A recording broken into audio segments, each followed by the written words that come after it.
Called to order at 6:30 p.m.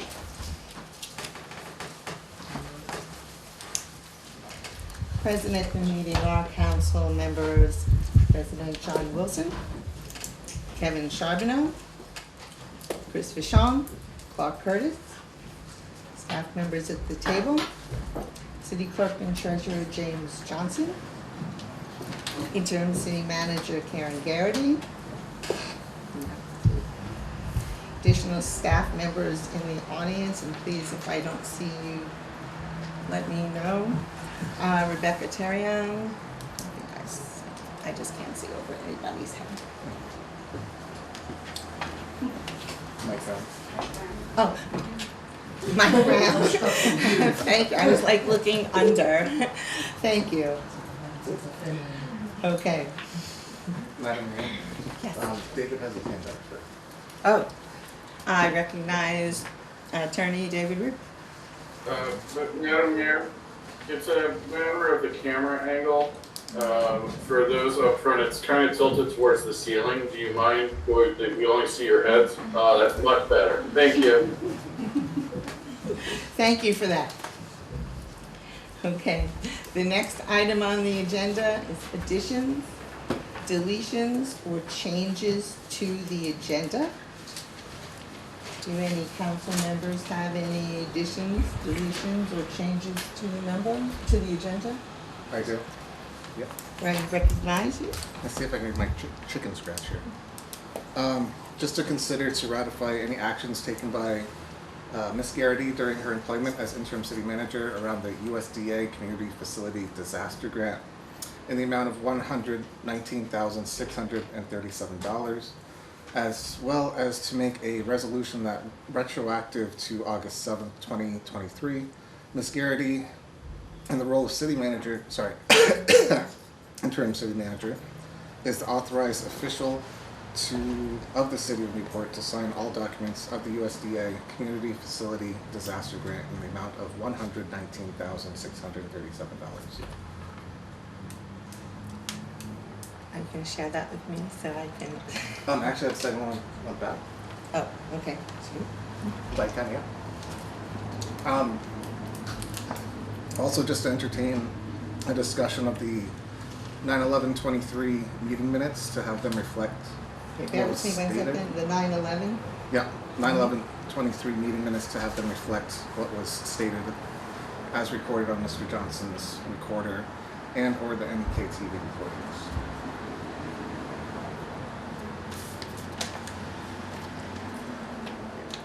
Thank you.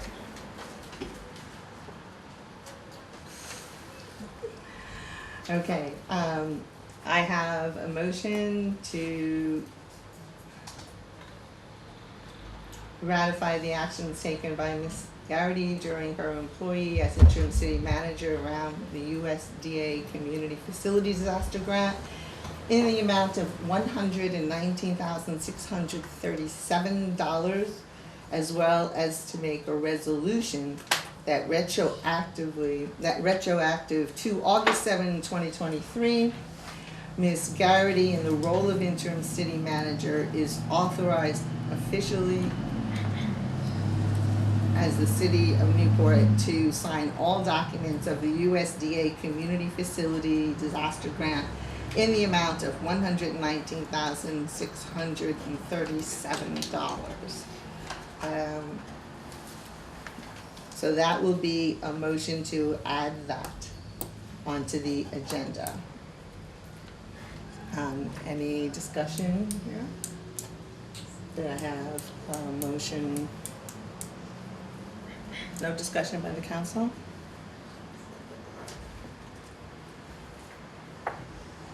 Okay. Moving on to the second one. Yes, ma'am. Do you have to ask for a second motion? Well, I have to have somebody, if there's any discussion first. So thank you for raising your hand. So do I have a second to that motion? All second. I have a second. Any comment? Public comment?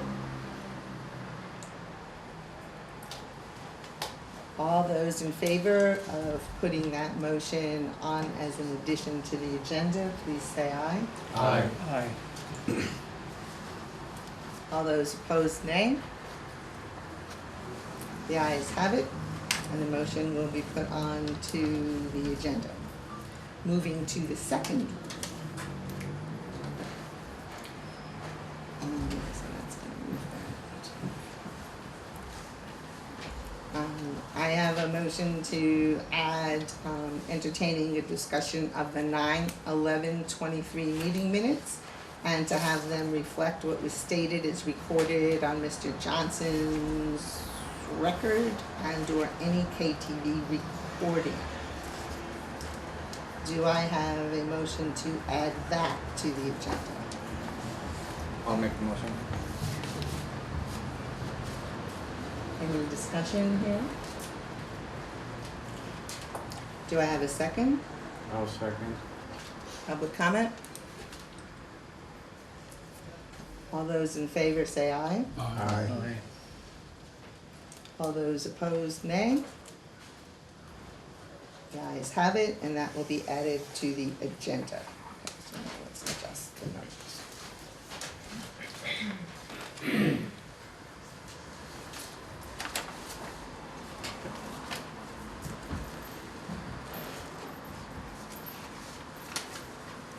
The next item on the agenda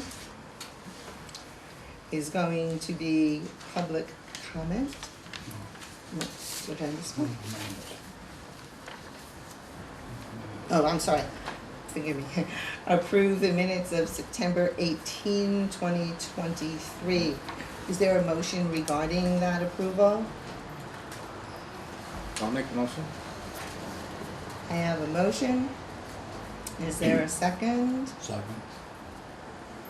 I have a motion and a second. Any public comment? Further discussion by the council?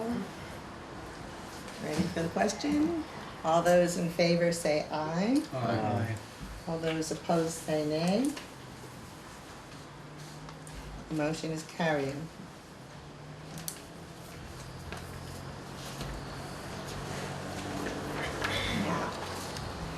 Now we are moving into public participation, comments.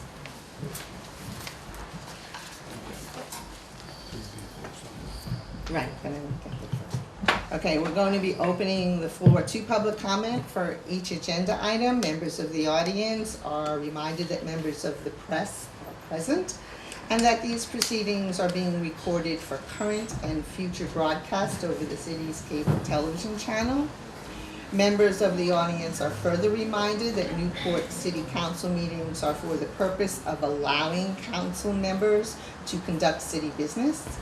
City council meetings are the only time the city council discusses, deliberates, and decides upon city matters. City council meetings are held in public to promote transparency and accountability in government, but are distinct from public hearings or town meetings in that they are not meetings of the public. Members of the public shall be afforded a reasonable opportunity to express opinions about matters considered by the city council, to conduct orderly and efficient meetings. I kindly request the public's cooperation and compliance with the published guidelines when participating in the meeting. Thank you. It's a height thing.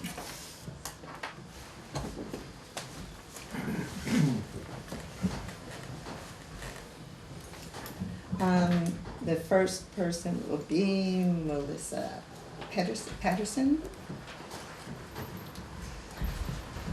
I would like. Oh, sorry. Did you call me?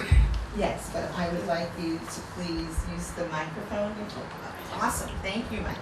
Okay, use the microphone. So you would like, okay, I can use a microphone. You have 3 minutes.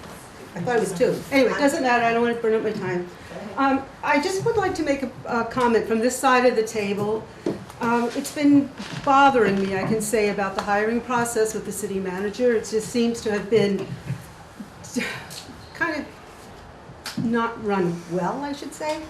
First with, the advertisement that happened when the city manager left, obviously there was advertisement, hired a recruitment company.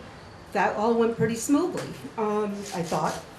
Sort of normal process, the way we normally do things. So then, the council appeared to have a common sense solution because at the time the city manager resigned, or retired, sorry, there's a difference, resigned, and, retired, gotta get your words straight. And the council, I would think with common sense, decided to delay the actual hiring until a new mayor was in, since obviously there would be a working relationship between the two. So that made sense to me. So interviews were completed. It was a big process to sneak the candidates in, and which was respecting their privacy. So that took place. The interviews were completed, and then there was an extension of the application due date that was apparently, I could not find in any minutes that it was authorized to do that, but an extension happened to accept applications. So then the debacle of the 9/18 meeting happened with making amendments, changes to that already happened and passed and changing them in former minutes and what are we doing? And it was very, very convoluted and confusing to almost everyone on this side, I believe. So I would just like to say, you have an excellent candidate. We have somebody who is known to the community, has an interest in the community, isn't just arrived into town and decided to become somebody or an employee. She has a long-term commitment to this city. She's worked with the city in the past. She's knowledgeable, intelligent, all the things that I would think you'd be looking for in a candidate. And the offer was made and then changed, and so it's just it just seems like an awful lot of maneuvering is happening to prevent this individual from getting the job. That's how it looks to me from this side. So I would hope that while I fully recognize the authority of the council to hire and do a process however they choose, as long as it's within the law, I recognize your authority to do that. But I would hope that this is the end of it tonight, that you actually appoint a city manager. Thank you. Thank you. Next person on the list, Mr. Rodette. Would somebody give me some time here? Okay, great. Thank you. Madam Mayor, members of the City Council, thank you for allowing me to make a few comments and observations. Over the past few months, I've been following the City Council meetings and agendas with great interest. And in my opinion, I must say the ship appears to be listing. And there appears to be a perception that the council is in turmoil and disarray. In all the changes that I've seen in the last few months, there seems to have been an exorbitant number of changes to the agenda, whether you remove things around the agenda or you add or delete items. I just don't understand why the agenda, when it's set Friday, all of a sudden over the weekend, there's all these massive changes to the agenda. It just baffles me, because I can tell you in my tenure, I think it only happened maybe 3-4 times. Melissa kind of stole my thunder, but I do find it disturbing the council has yet to formally appoint a city manager, which in my opinion is jeopardizing millions of dollars in grants and all the progress which was made over the past few years. I'd like to know what the delay is. The candidate, who was unanimously approved by the City Council, has yet to once again be formally appointed. I did view the video after that meeting, once again to make sure I didn't mishear things, and I found it amazing how a motion, which was clearly stated, was changed at the next meeting. The videos don't lie, tapes don't lie. I came to the conclusion that it must have been because either the mayor or a member of the council wasn't happy with the selection, or there was backroom politics going on. The candidate is a longtime local resident who grew up in Newport, left and returned. A candidate who certainly has experience and commitment to our community. I certainly hope the mayor and the council can get his act together, right the ship, and not continue the appearance of backroom politics, lack of transparency, and appoint a city manager tonight. Too much is at stake for our community. Thank you. Thank you for your comment. Next person, Representative Page. Thank you, Madam Mayor and City Council members. I'm not here as a representative. I'm here as a resident of Newport, a long-time resident. And I'm here to express my concern, along with my other friends here, with the delays in hiring a city manager. We all know that the wheels of progress are slow in running our federal and our state government, and it appears to be the same way here in our city government. It's my hope that you may prove me wrong about that. I have two requests, though, regarding our agenda. Within tonight's agenda, please delete item 8, which is the evaluation of our current interim city manager. Newport residents have been very fortunate to have had Karen Garrity at the helm as our city manager since June. I believe it's June 27th she's been in office. There's no reason to perform this evaluation since by all accounts, Ms. Garrity has proven that she has the skills to perform this job. She is the right person for this job. My second request is to move item 10 to item 8 and update the change to the following. Appoint Karen Garrity as Newport City's manager, effective immediately. You know, it's time now to make a decision. You, Madam Mayor, and city councilors need to get our city government back on track and get our city moving forward again. Thank you very much. Thank you for your comments. Ms. Karen Garrity. I'm going to stand to be respectful here. Oh, thank you, Mike. Thank you, Madam Mayor and Council. I'll keep it within the 3 minutes. I just want to speak to the fact that Newport has gone through a lot of transitions in the last, I'm going to say 10 years. And we've had the EB5 changes, first the announcements and then the changes there that happened. We've all gone through the pandemic, and the downstream consequences of that over the years. We're still recovering from that, and we're still finding our way through that global disaster. And we've had changes in our community. We see climate refugees coming who want to live in our community. We're starting to see some unfortunate changes in some of the social fabric of our community because of drugs and substance misuse and so forth. So our community has had a number of changes over these last number of years, of course. We've also had changes in our leadership.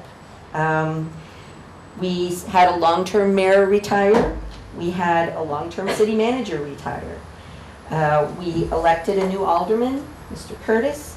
In the new election, there was a new mayor elected in the election, followed by the resignation of that mayor. And then we had the election of our current mayor. I stepped into this maelstrom of change on June 27th as the interim city manager. And if all of that wasn't enough, we faced an unprecedented summer of flooding. So that was a couple of weeks into the job, just throw that in there. We had the retirement of our long-term fire chief, and that only accounts from March through August. What I offer you tonight is a perspective that's based not only in the fact that I'm born here, I lived here, I grew up here. It's informed by my last few months as interim city manager. And I would say when I returned to Newport to live about 12 years ago, I saw some significant changes in the way in which our community was interacting with its leadership. And it was puzzling to me. There was conflict between alderman and mayor and community and city manager, and any number of combinations of those leadership roles and the community. And it was not clear to me what was the source of this, because these predated the pandemic, it predated everything. And it was actually within the first maybe month of my position here, I was in conversation with City Attorney David Rue. And we were talking about an item, and I'd have to go back to my notes to reflect on it.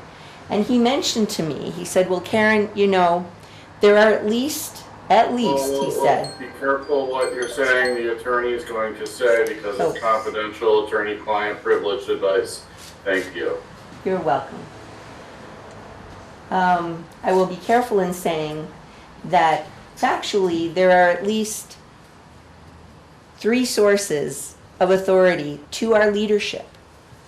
There is the charter, there is statute, and in addition, there are our rules of procedure. These 3 documents don't always agree. Indeed, sometimes they conflict. And so if among leadership, as the leadership refers to these various documents, it's not necessarily clear, or we're having a struggle to follow the appropriate authority, if it's not clear to our leadership, the community doesn't have a hope of following in a transparent fashion of what the actions are. It is very, very confusing. Is that time? Can I just say one more Yes, thing? you may. Thank you, Madam Mayor. These forms of authority define the positions, their respective roles, their powers, and their interactions with other roles. It does get confusing. We all agree in that. I asked the City Council tonight to appoint me as the permanent city manager. I respectfully ask that. I have drafted a contract based on the contract of a previous city manager and my interim contract, the terms of which are acceptable to me. I serve at the pleasure of the council, so if need be, we can negotiate future terms, but we need a contract if we are to move forward to appointment.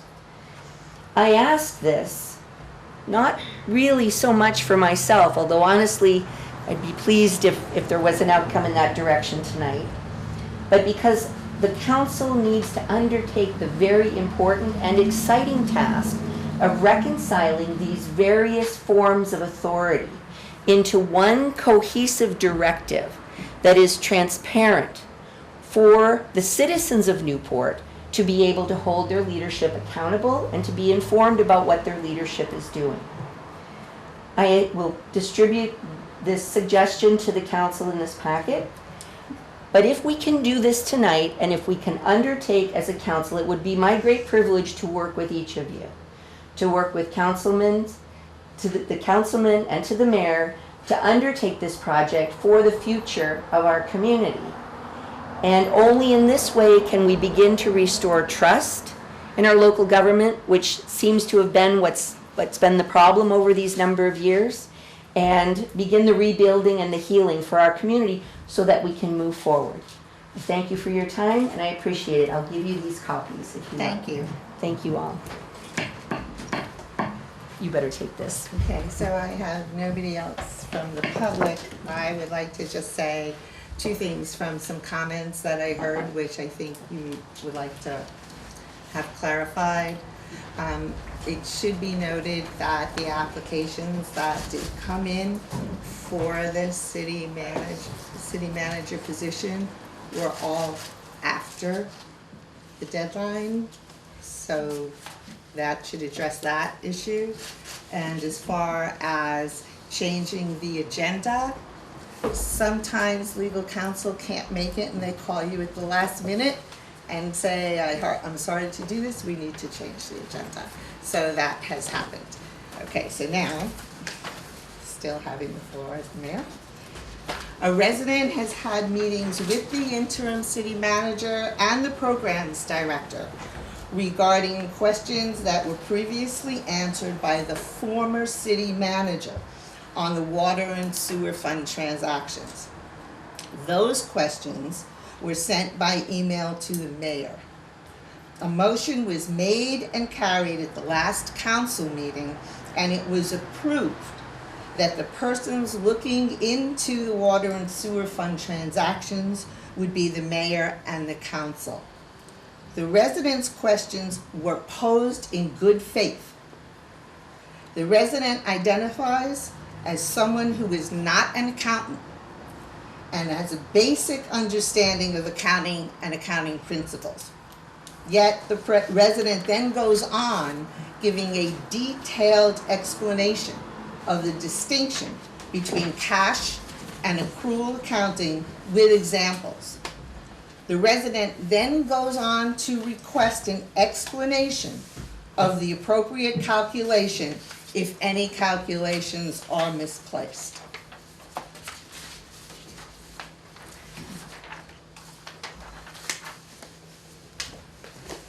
That indicating as well that on the distinction between accrual and cash accounting, that the city may be picking and choosing the methodology to use, however it deems fit.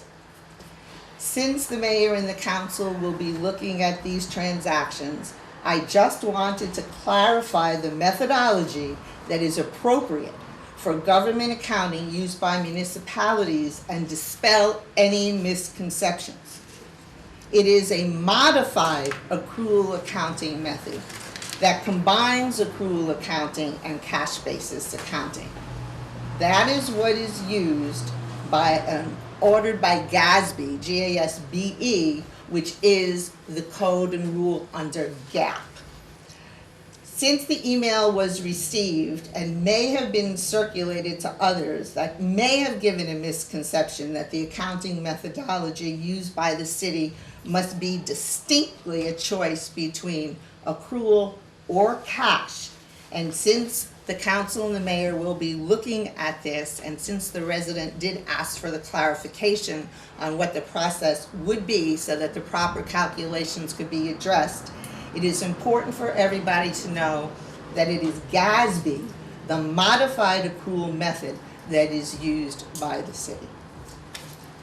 The next item on the agenda is item number 5. To address the reasons for the interim fire chief's appointment.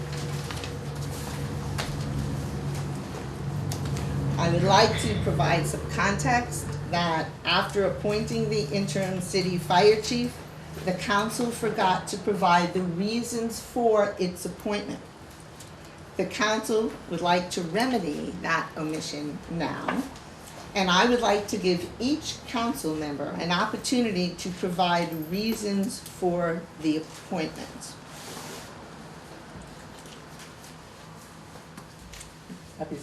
Councilman, that was made to your legislator. The reasons are actually quite simple in my mind.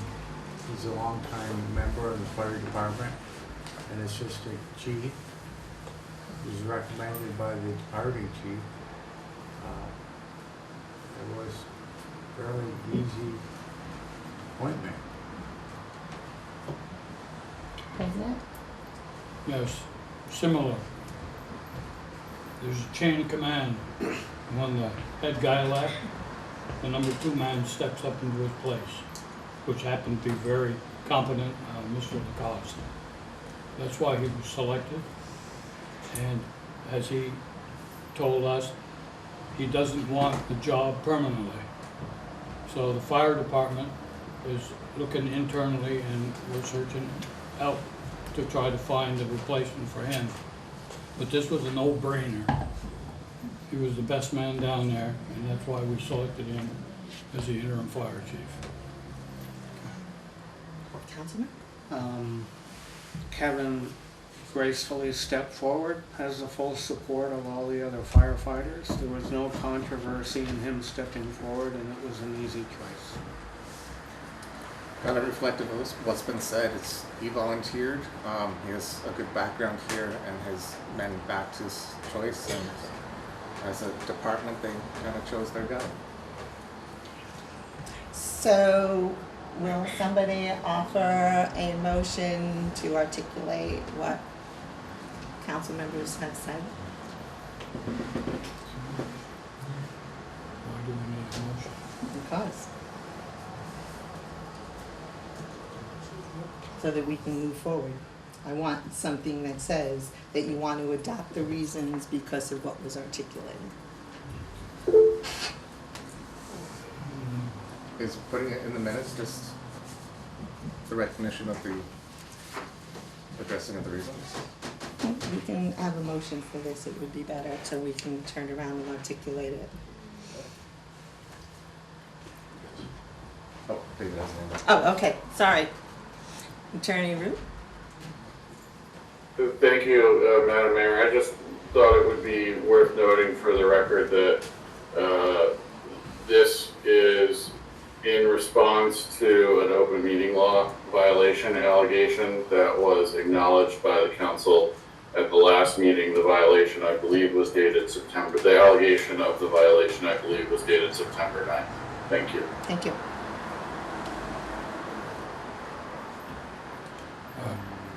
I'll make the motion that you accept what these 4 council members have said to, again, articulate why we selected Kevin Koss as the interim fire chief. Thank you. Do I have a second? I'll second. Any comment? All those in favor say aye. Aye. Those opposed say nay. Motion's carried. The next item on the agenda is item number 6. To consider executive session policy and ratifying the attendance of city employees at an executive session held on 9/6/2023. Possible executive session pursuant to 1 VSA section 313A1F. Is there a motion to consider premature public general knowledge and of the council's attorney-client privilege, or a motion of that sort?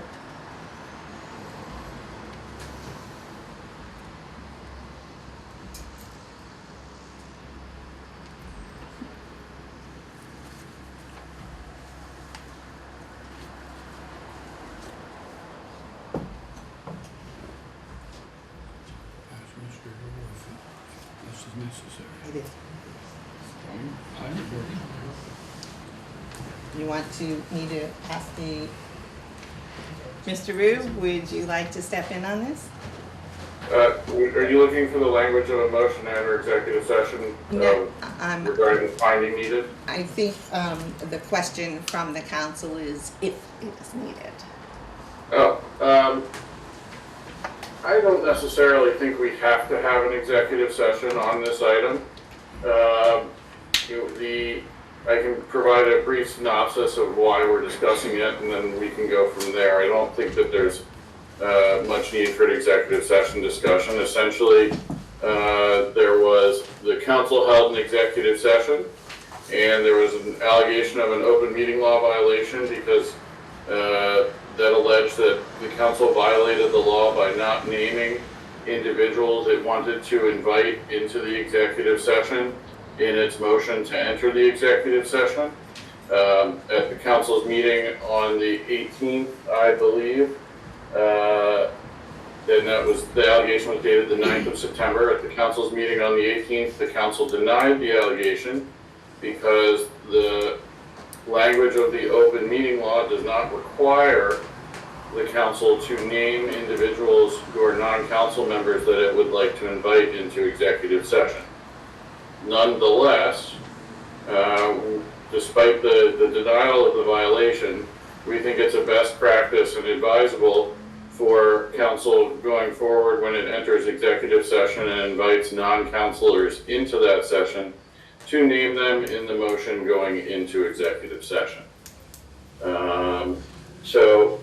We think that although a cure is not required because there was no violation, we do advise that it's a best practice that the city pick this up and go forward. We also think that because there's some dispute as to whether that was proper or not, to invite individuals into the executive session on September 6th, we recommend the council move to ratify the actions taken on the 6th and invite those members into invited those members into that executive session, ostensibly for a personnel discussion, which should remain confidential.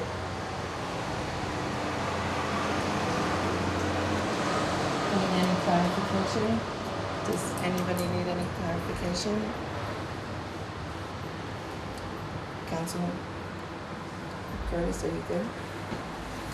No, Okay, you can. clarity. Okay, Attorney Rue, Councilman Clark has some need some clarity. Could you please go ahead, Councilman Clark? What are we trying to do here?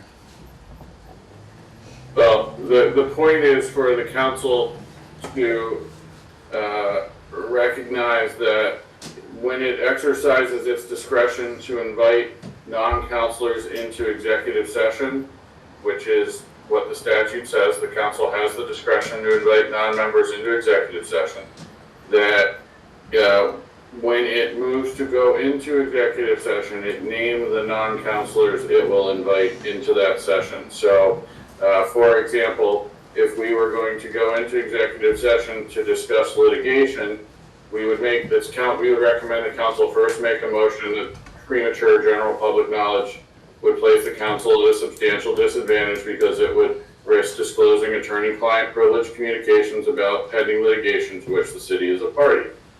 After that motion is made and seconded and passed, then the council would make a motion to go into executive session to discuss litigation to which the city is a party. And the change here would be to invite, for example, the city clerk, the city treasurer, the city attorney, and the city manager into that executive session. That's the purpose of this motion. It's to clarify how the council exercises its discretion to invite non-members into executive session if it so chooses. Thank you. Blame Ms. Malik. Comfortable? No, that's just. Okay. Do I have a motion to ratify the attendance, or is somewhat a motion in your words that you would ratify?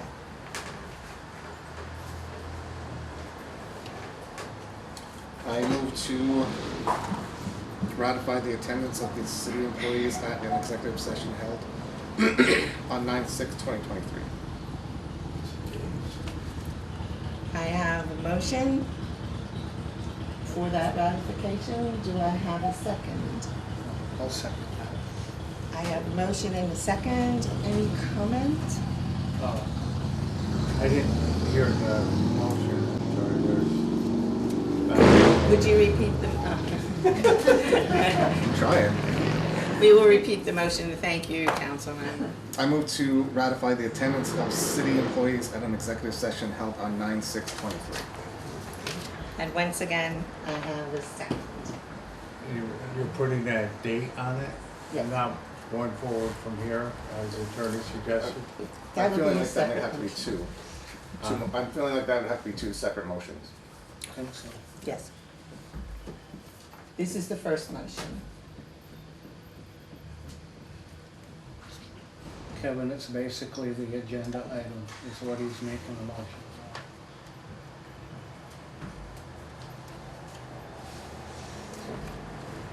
Comment. Is there a second? Yeah, we have a second. Okay. Jennifer Bureau with Newport, Vermont. The fact that you guys are having to ratify this, in my opinion, is an admission that you violated the open meeting law, because if you didn't violate the law, then there would be no need to go back and ratify their attendance. The statute clearly says that if you're going to exercise the discretion that is awarded to the body, the public body, meaning the entire council, then to invite other people in, the only way that that can happen is with a vote. And you guys didn't vote. So you did not exercise your discretion. There was this mystery group of people that slinked into the executive session, all cloak and dagger. It was so wrong. Okay. And now you're trying to retroactively ratify it so that you don't have to admit that you broke the law. You broke the law. Thank you for your comment. Anybody else in the public? I guess I Yes, just have ma'am. a question too, is that I don't understand why you have to ratify an action you already took. It already happened.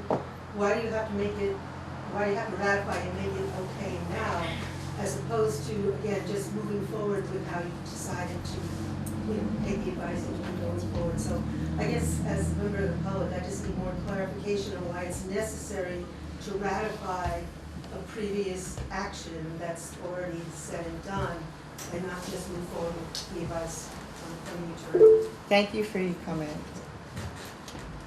Any further discussion by the council?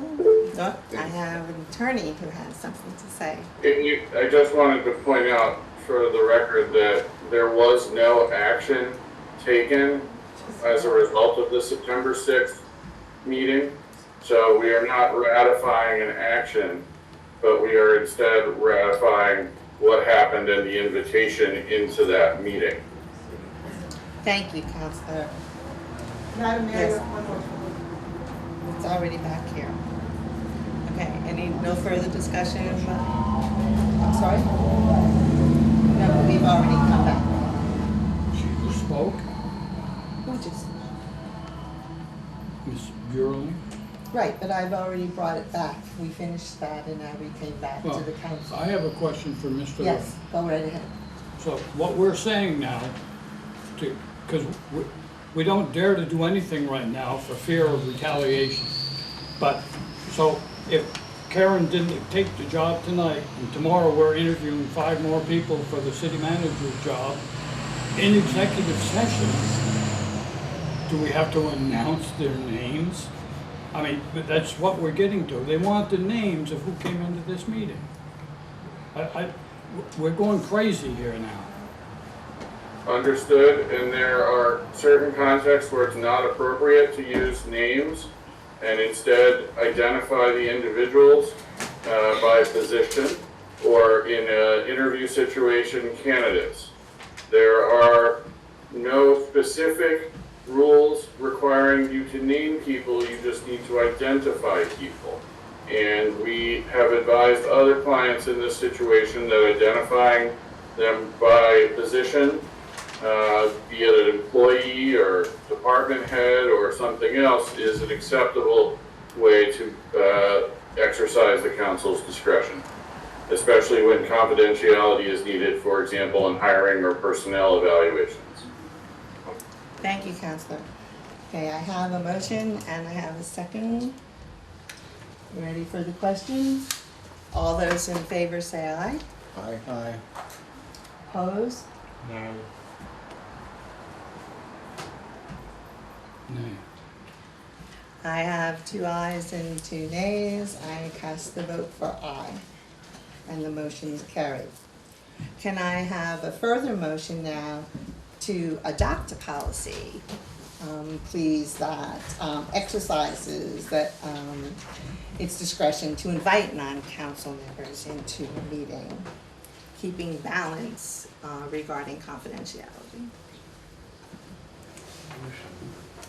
My only question is, can we make a motion if we don't have a physical copy of the policy, or do we have to change the policy first and then kind of a? No, but Counselor? This is not a written policy yet. It may be ultimately inserted in the council's rules of procedure when we move to amend that document. But right now, it is just adopting the policy that we will identify individuals that are invited into executive session if they're not members of the council. Again, not necessarily by name, but we will identify them depending on context and to the extent proper. I'll make a motion that in, forgot what I was gonna say already. I make a motion that we accept a policy of publicly inviting and announcing individuals outside the city council into executive session. I have a motion. Do I have a second? Second. I have a motion and a second. Any comment? I would only add that Oh, I'm sorry, bringing it back. not for every executive session, certainly as our attorney said, when we're entering, hiring somebody, we certainly don't wanna publicize everything. I would think it would be announce those names when appropriate, compliance with the open meeting law.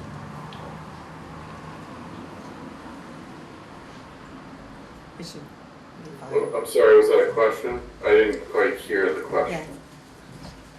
Councilman? I mean, would that be appropriate to say, instead of just saying we're gonna announce who's coming into executive session in every executive session?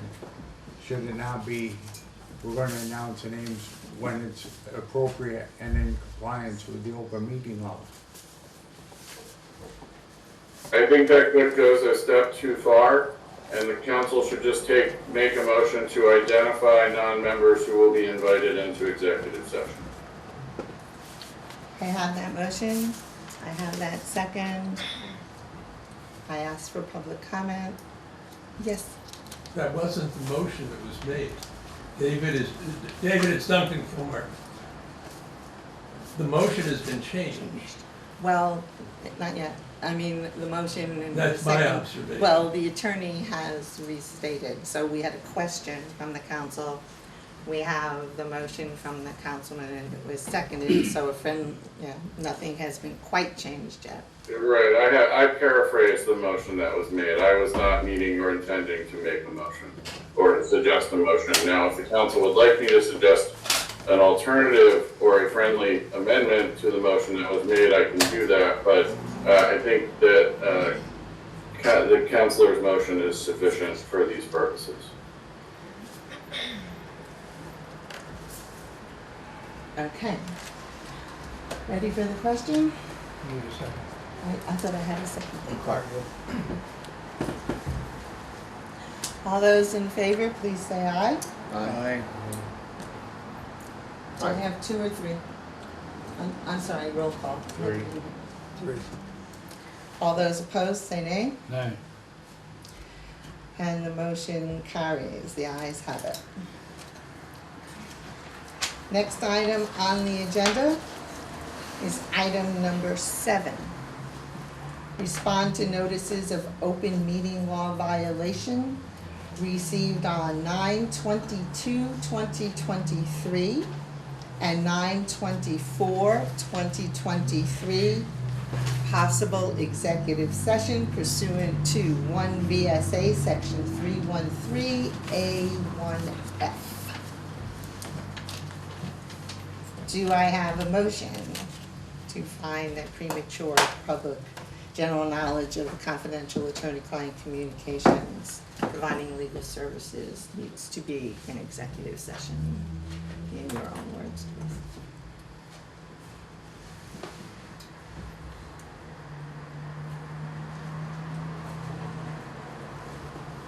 No?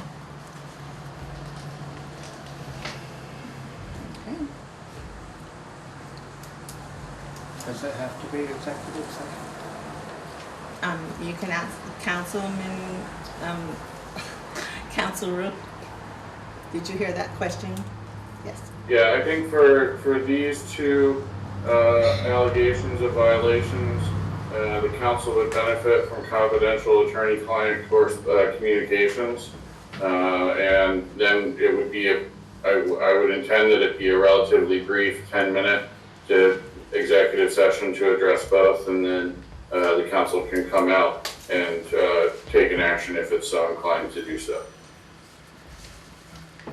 Based on that, do I have a motion? I can make a motion. I want to get the wording right. Sure. I can suggest a motion if that's easier. No, I think Clark has a motion. I move to find that premature public general knowledge of the confidential attorney-client communications made for providing legal services to the city council would place the city at a substantial disadvantage because disclosure of the otherwise confidential advice and communication would harm the city by waiving the city's attorney-client privilege pursuant to 1 VSA section 313A1F. I now have a motion. Do I have a second? I'll second. I have a motion and a second. Comment? Further discussion? All those in favor, please say aye. Aye. Opposed, say nay. And the motion carries. The ayes have it, and we are now in No, we have executive. one more. I apologize. We are not in. One more motion. Okay. I move to enter executive session to discuss confidential attorney communications with the city attorney for the purpose of providing professional legal services and invite the city attorney into executive session pursuant to 1 VSA section 313A1F. Friendly amendment is that the city attorney includes both, includes Stitzel, Page, and Fletcher, but includes Bariah Smith and David Rue. So amended. Sorry, does it also include Jim and Karen, or are they not needed? No, this is a different, this is the open meeting. Yeah, this is. Okay, so I have a motion with the friendly amendment that was accepted. Do I now have a second? Second. I have a motion and a second. Comment? Further discussion? All those in favor, please say aye. Aye. Opposed, say nay. The ayes have it and the motion carries, and we are now in executive.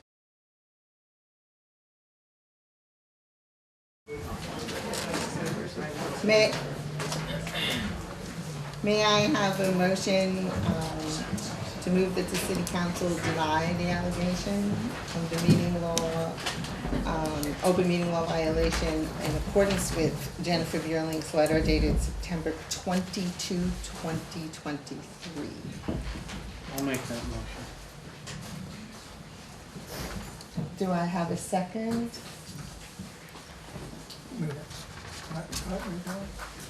Clark made it. Do I have a second? I'll second. I have a motion and a second. Any public comment? Can you state the reasons for the denial? Is that your comment? Yeah, that's my comment. Okay, thank you. Do I have any further discussion by the council? The council should deny this allegation. There was confusion between the minutes that were drafted and what the motion that was said. The council addressed that on the 18th by making a motion to approve, or by passing a motion to approve and amend something previously adopted. That's what happened, and they approved a change to the minutes. There is no open meeting law violation because the council took action on the 18th to amend things. Ultimately, the minutes read consistent with what the council intended at the time, which was to make an offer to appoint this interim city manager as the city manager pending contract negotiations. Thank you. I have a motion and a second. All those in favor, please say aye. Aye. All those opposed, say nay. The ayes have it, and the motion is carried. Do I have a motion to move that the city council deny the alleged open meeting law violation as stated in Jennifer Bierling's letter dated September 24, 2023? So moved. Do I have a second? Second. Comment? Further discussion by the council? All those in favor, please? Well, I Oh, can go give ahead. reasons Yes, for sir. the denial. The council is denying this because it is not an open meeting law violation. The council has authority without a permanent city manager in place to evaluate, hire, fire, and discipline city personnel. It never appointed a permanent city manager. It is considering doing so this evening. Furthermore, the allegation of an open meeting law violation is based on the faulty premise that the city manager can only be fired for cause which is inconsistent with the provisions of the city charter that speak to that issue. Section 40 of the city charter is explicit that the city manager serves at the pleasure of the council. We interpret that to mean that the city manager is essentially an at-will employee, and this charter alters the general statutory law on city and town managers. Thank you, Counselor. The You're welcome. motion and a second. All those in favor, please say aye. Aye. Those opposed, say nay. The ayes have it, and the motion carries. As indicated at prior meetings, anyone has the right to bring an alleged open meeting law violation and PRA request. What does that mean to the city? An estimated cost to the city for legal fees and costs of related matters to one member's public records requests for 2 months alone, and subject to change once the council has final numbers, is over $5,000. In addition, an estimated cost to the city for numerous open meeting law violations alleged in 2 months, also subject to the change once the council has final numbers, is almost $5,000, inclusive of the $1,500 identified in the previous council meeting. This does not preclude time spent by the city staff and others required to address these requests. At the last meeting, I also expressed that there are ways to reach out to us if there are issues, rather than filing alleged open meeting law violations that become time-consuming and costly. It should be noted, however, that if email is the choice of communication, that it is as litigious to place demands in those emails that say that something must be responded to by a time definite in a day. And then, if that time definite is not met, that the sender uses that as an outlet to file further alleged open meeting law violations. Sending emails that are perceived threats and then just putting in the email that this is not a threat does not negate the perception that the email is a threat. Furthermore, if the sender believes such a statement is necessary in an email, then that would clearly be a red flag to the sender that it would be perceived as a threat. These types of emails further require legal counsel's attention and become a cost to the city. The council and the city staff and the city attorneys are hard-working individuals and serve the public. Expectations that the council, the city staff, and city attorneys will respond to non-urgent emails within set deadline times is unrealistic. Continually bombarding them with daily demands brings to my attention that there may be a misunderstanding by the public that they are charged with micromanaging the works of the city and can interrupt the smooth operations at any time. The city has excellent staff and they need to do their jobs. They have appropriate supervisors to oversee such work. So responses on non-urgent or non-critical matters will not be demand time responses. General communications are not depositions or under court-ordered deadlines, nor should they be used to focus on a sender's fixation of communications that have already been answered or already dealt with or being handled in other publicly announced ways. The council and the city staff have allotted time for public comments. They are important to the council.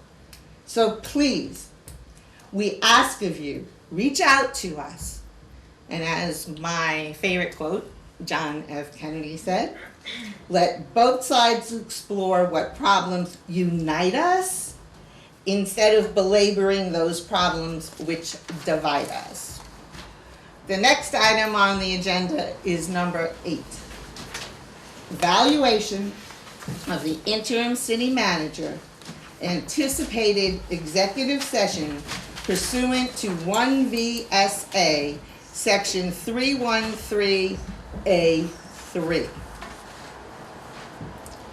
Is there a motion regarding executive session for evaluation of interim city manager?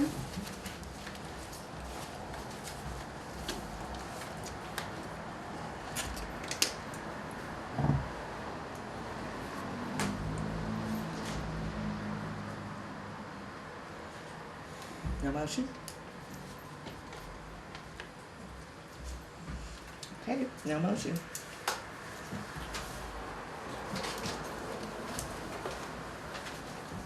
The next item on the agenda is item number 9. Consider approving a construction contract for the Causeway Streetscape project. Is there a motion by a council member regarding this construction contract for the Causeway Streetscape project?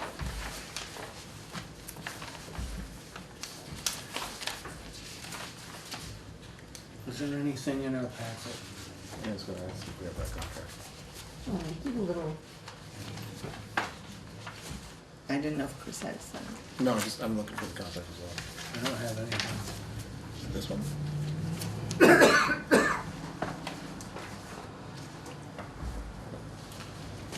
I'm going to recognize the interim city manager. If there's no further discussion, to please give a little update. Thank you. So, this would be for the Causeway Streetscape project, so I'm assuming it's a little difficult because there's a couple of grants that apply, but this is for the larger, and I don't know if Mr. Bernier is still here, the larger project. Is he in the corner? Okay. So this is the larger project. Tom, if you want to, I just want to give a little description of the grant itself. So this was a grant that was approved by council 4 years ago, and I apologize, I didn't put it in the packet, but the grant itself was approved. The grant, being a federal grant, as well as the other one, have specific procurement requirements. There were bids on this particular project. The bids came in too high for the first round of bids, for the money that we had available, and the second round of bids, there was this one very good company that came in under bid appropriately. That was how that was selected. And then the contract is the standard. They came in under bid. They came in with, we ended up, Tom worked with the engineer to pull out some pieces from the original bidding process so that it would come in under the bid, under the money we had. Public Works will take on some of that work and use it as a match for the grant. The value of that work will be a match for the grant. And so the contract is essentially set up to execute with the money that is available and the descriptions of the project that's needed for the causeway that they will take on, as opposed to what Tom's crew will do.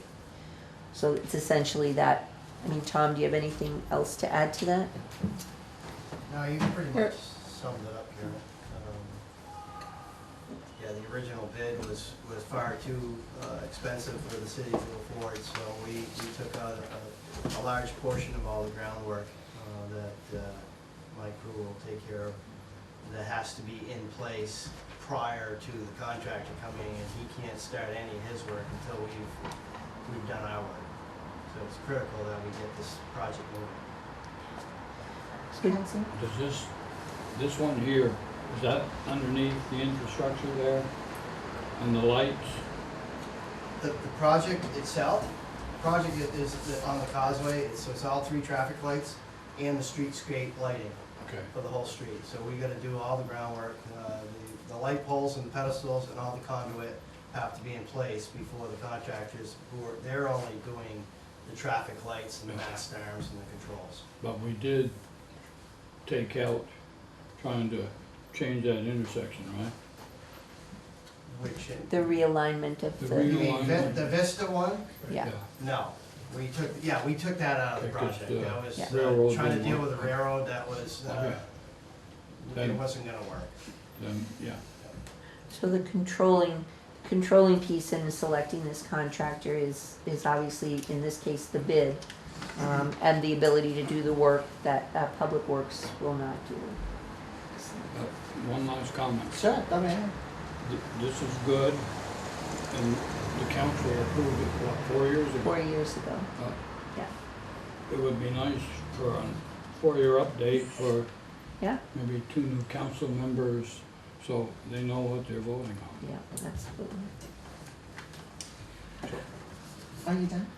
Yes. I'm sorry, I didn't mean to cut you off. Did, Mr. Bernier, do you want to say, bless you, do you want to add anything about the need for the timing? Well, that's the critical part of this project. This project has been postponed for COVID and other means. The first bid, now we're into the second bid, we've accepted that one bid, but it's critical. We have till August 30th to have this project completed.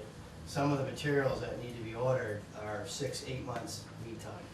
So we can't wait on this project. And we're gonna fix it. And if I could just say that Mr. Bernier's crew, so he needs to, like, as we say, we're burning daylight, because he needs to finish his piece as much as he can in the fall in order to be ready for the contractor to step in as early as weather allows. And we really are weather dependent with this particular project, as are many projects, but in particular this one. So we have a hard deadline of August 30th, 2024 to complete the project according to the grant agreements. And I'm not gonna say it couldn't be extended anymore, but it's not likely. But right now, it's not. No, as long as we move forward, but we're getting close. Okay. So, can I have a motion that the council approve the construction contract for the Causeway Streetscape project, authorize the mayor signing said contract, subject to the review and recommendation of the city attorney?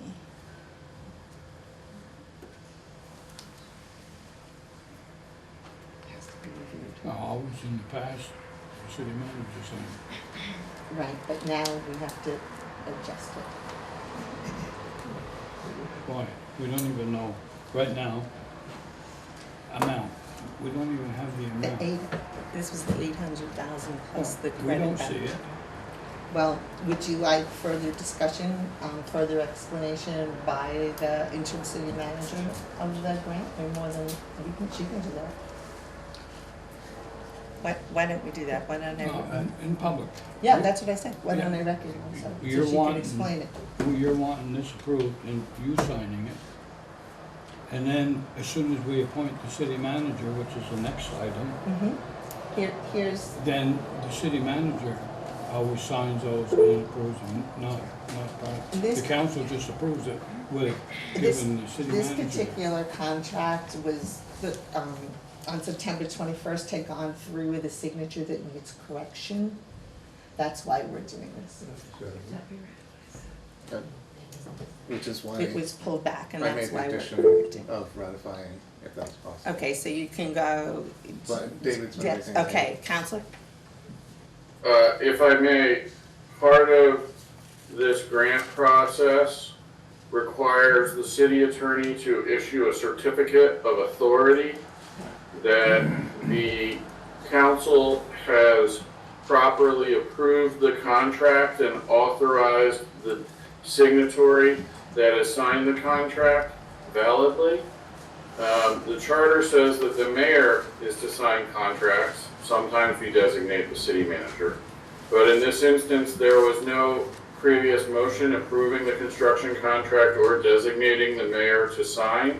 So in order for me to issue the certificate of authority, which should arguably be the last step in the grant process, and allowing them to issue a notice to proceed, the city attorney recommends the council approve the construction contract, designate the mayor to sign it, subject to review and approval by us, because we had yet to review it at the time it came in. So my question, David, is I made the addition of retroactively allowing Karen to sign that contract related to the USDA. I forgot the name. I have it, the USDA Community Facility Disaster Grant. Right. Is that a motion I can make now, or are we waiting for that agenda item? You added, so this is the same grant that, they're two different things. And This one's part of that? one is for the grant and one is for the construction contract. And I have to issue a certificate of authority saying the construction contract is adequate, validly approved, and signed by a duly authorized signatory. So they're two separate. You were talking about the USDA grant, I'm talking about a construction contract. Thank you for that clarification. This is a contract that nobody's seen. No, you received it and reviewed it via email approximately a week ago. Or not a week ago, about 5 days ago. But if the council is more comfortable, we can table this, we can put this aside for now and maybe call a special meeting and authorize the contract at a later date and time, once everyone's had an opportunity to review it. It's an AIA 201-2017 owner-contractor agreement. So subject to the changes I have, it's pretty standard in the industry. That may be, but I think in the interest of transparency, we probably should table it and get it out so that. I would recommend we postpone it and not table it, because tabling has a term of art. Right. So let's postpone consideration of the contract. We'll likely have to call a special meeting in order to get it approved quickly, but we can handle that in the near future. So I am concerned about timelines. Is this going to mess up with?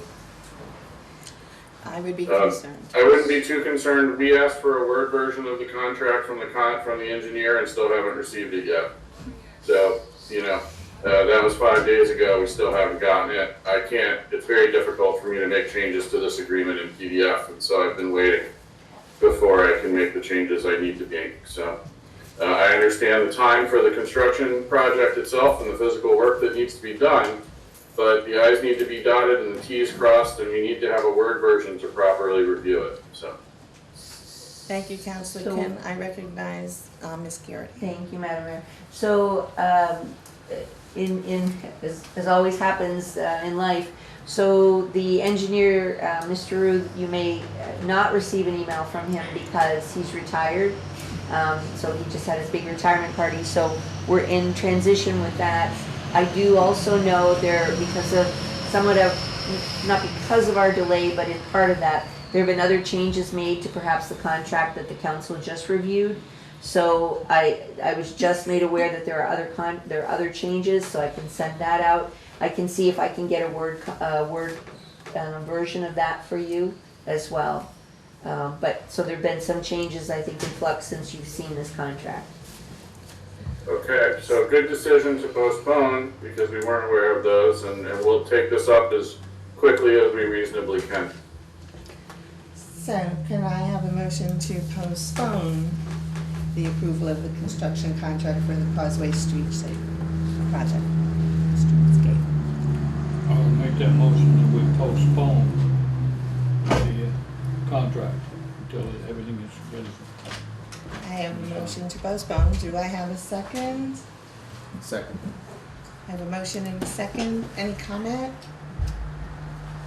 And we're postponing it just till the information comes out, till the attorney gets a final revision, that we can see it as well as general public. Right. Any further discussion? I have a motion and a second. All those in favor, please say aye. Aye. Opposed, say nay.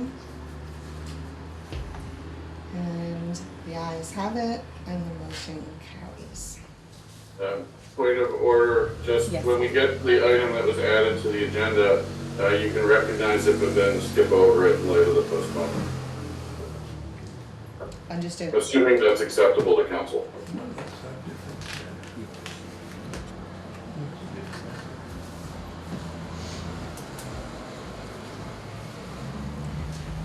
The next item on the agenda is item number 10. Consider appointment of a city manager, anticipated executive session pursuant to 1 VSA, section 313A3.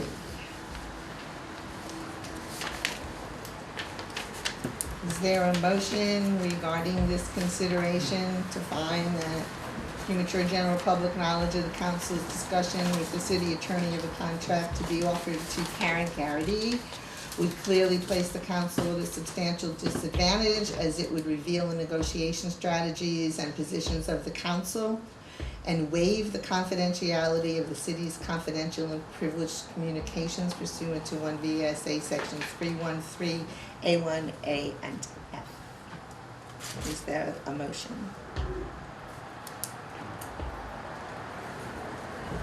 I'll make that one. I have a motion. Is there a second? Second. I have a motion and a second. I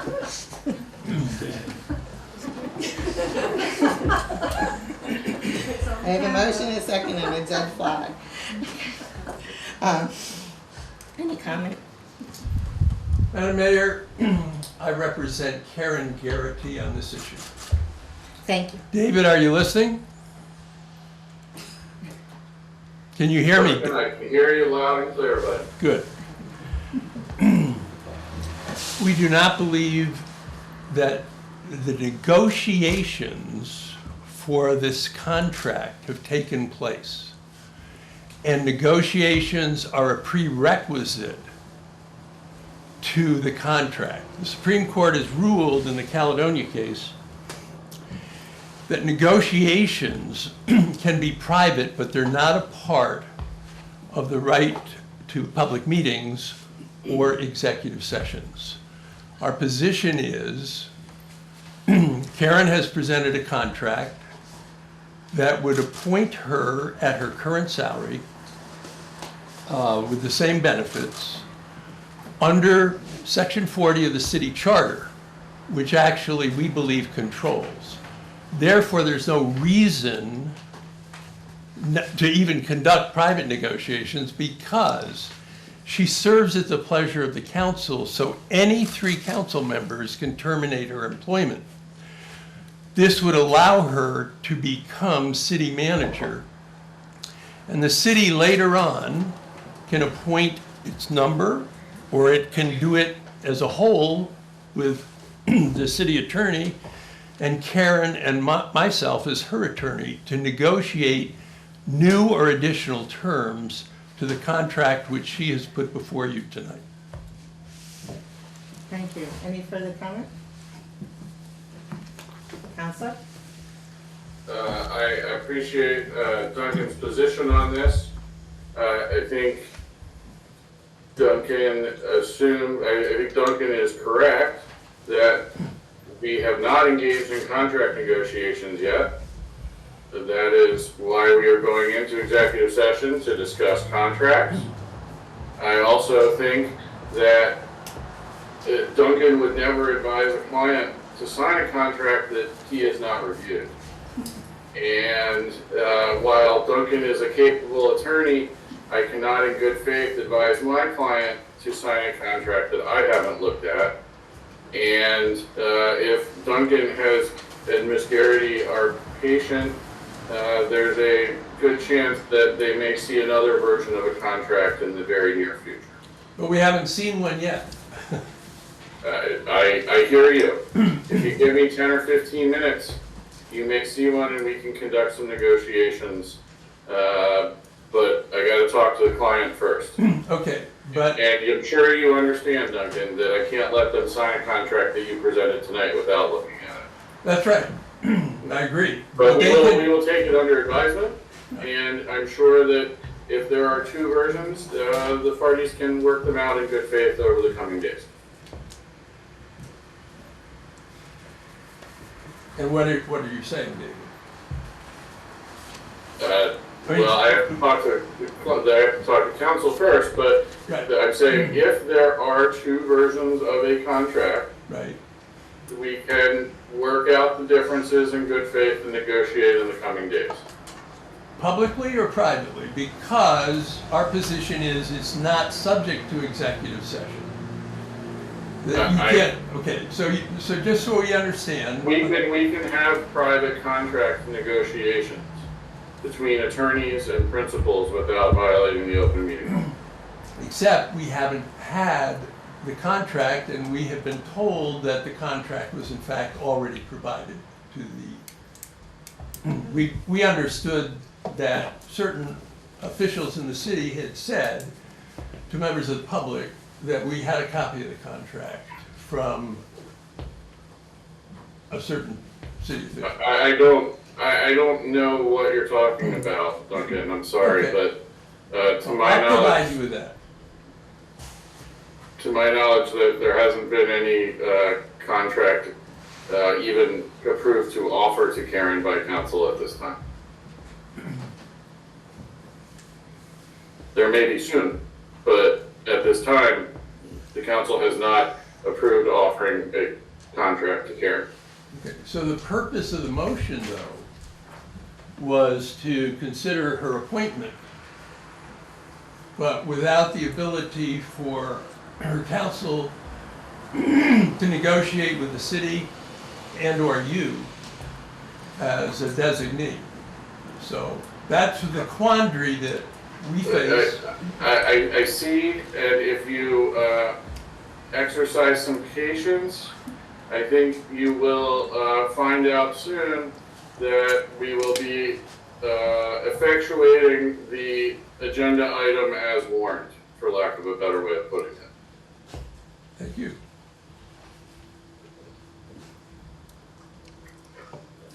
So, on that note, I'm coming back to my council members. I have a motion and a second.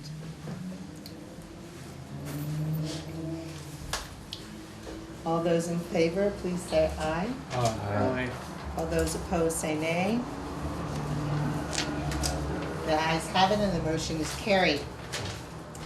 May I now have a motion to enter executive session for the purposes of considering the contract terms to be offered to Karen Garrity for the position of city manager and invite the city attorneys into the executive session pursuant to 1 VSA section 313A1A and F.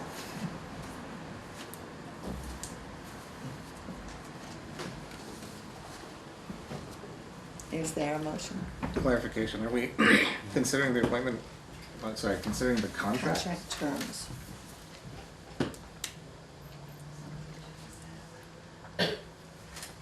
We need to go over the contract terms that we have and that Nathan's has with our attorney.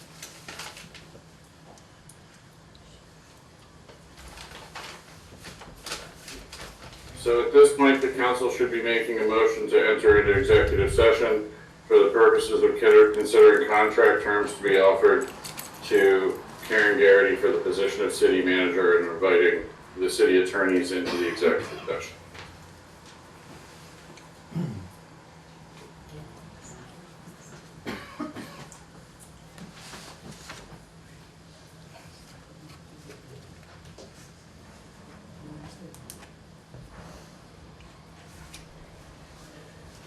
Is there no motion? I'll make the motion. I have a motion. Do I have a second? Yeah, I'll second. Yeah. I have a motion and a second. Any comment? Any further discussion? All those in favor, please say aye. Aye. Aye. All those opposed, please say nay. Ayes have it. Motion is carried, and we are going into executive session as of now.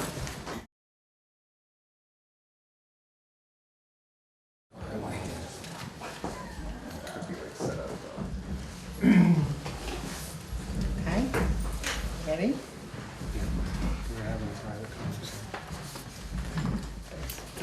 time I turn my back. Do you have the motion?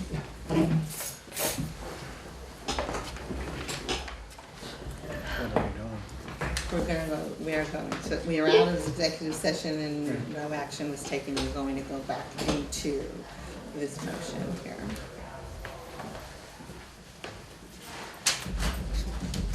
After this, we need two more. Here you go. We did this one, right? Now we're going to do this one. Inviting both attorneys. We can't have it. I don't think we need two. She said no. Do we need to clarify if we need two or one? Say it again. Should we clarify if we need both or one? You can, but we should already have had one.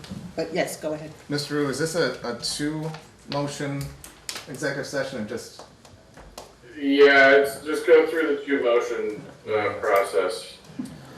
I move to find that the premature general public knowledge of the council's discussion with the city attorney of a contract to be offered to Karen Garrity would clearly place the council at a substantial disadvantage, as it would reveal the negotiation strategies and positions of the council and waive the confidentiality of the city's confidential and privileged communication 1 VSA section 313A and F.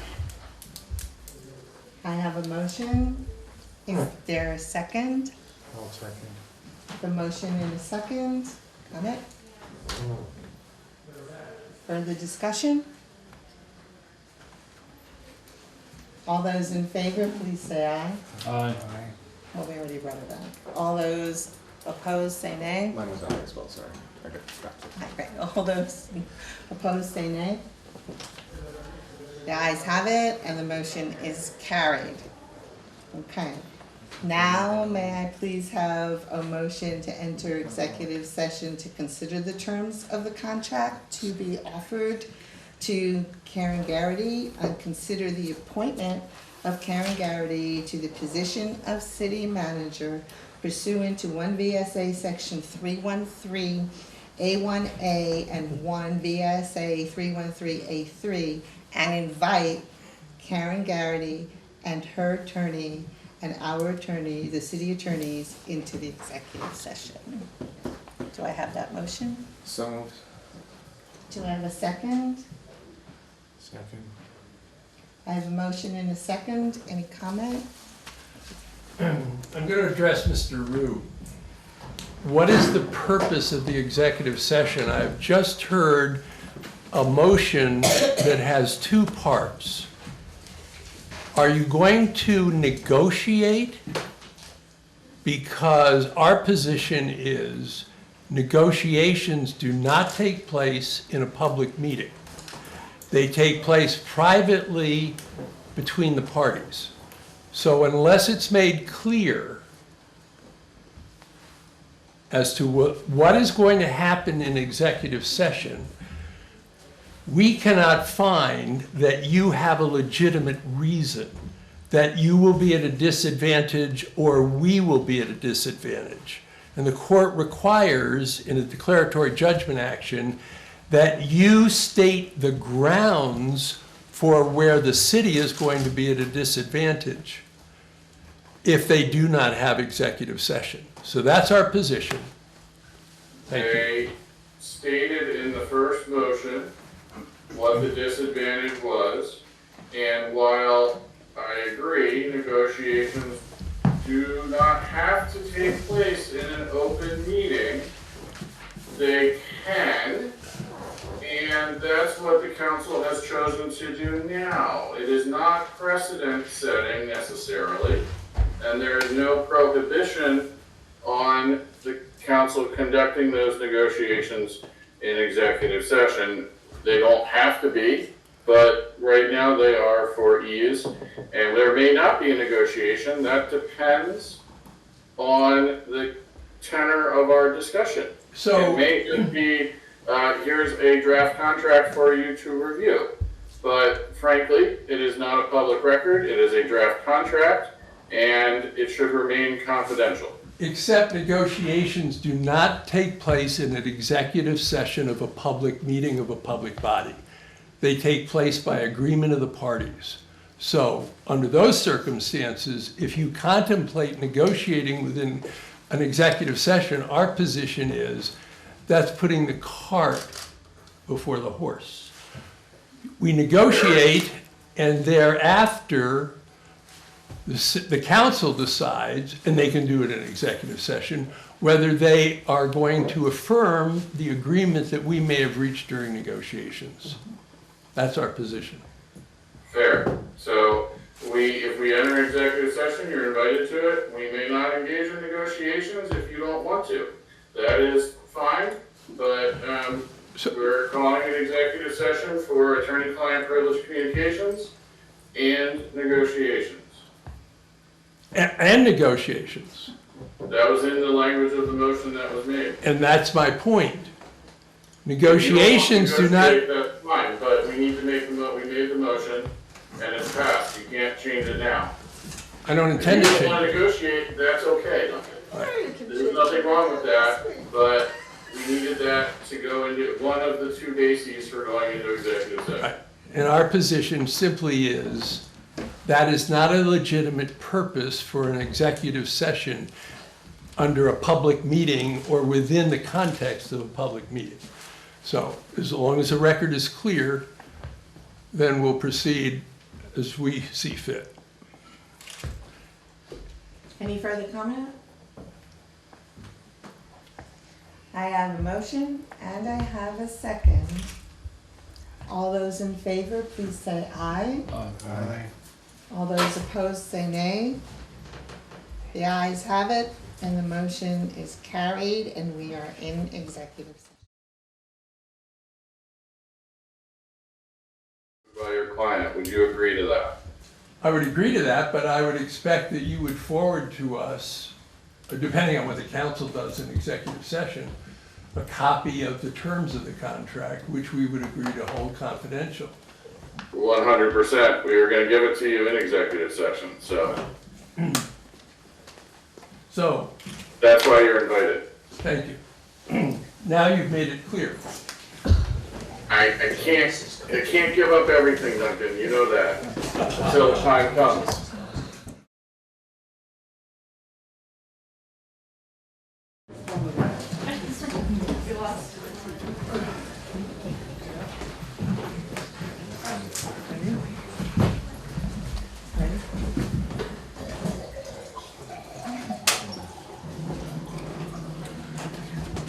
May I have a motion?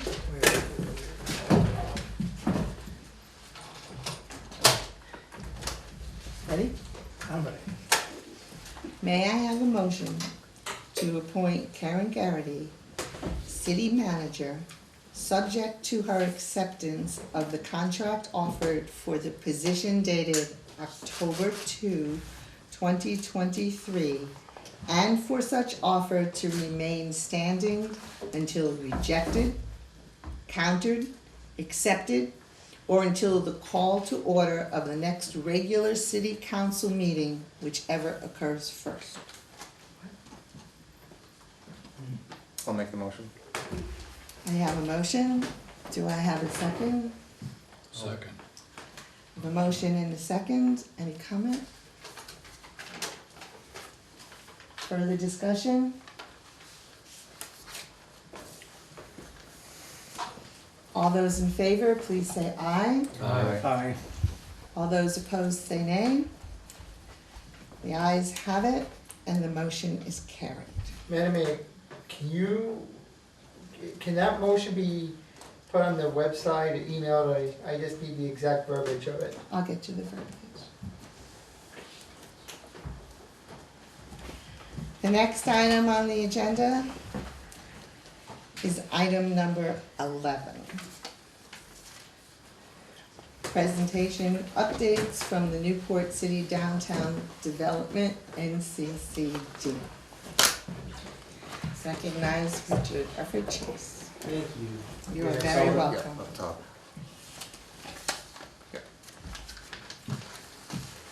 Thank you, friends, for being willing to do this for just a Wow, that was assertive. We just need a few minutes. I'd like to do a very brief update. It's just a 6-slide show, and then there are 2 items for action on your agenda that I'd be happy to answer questions about.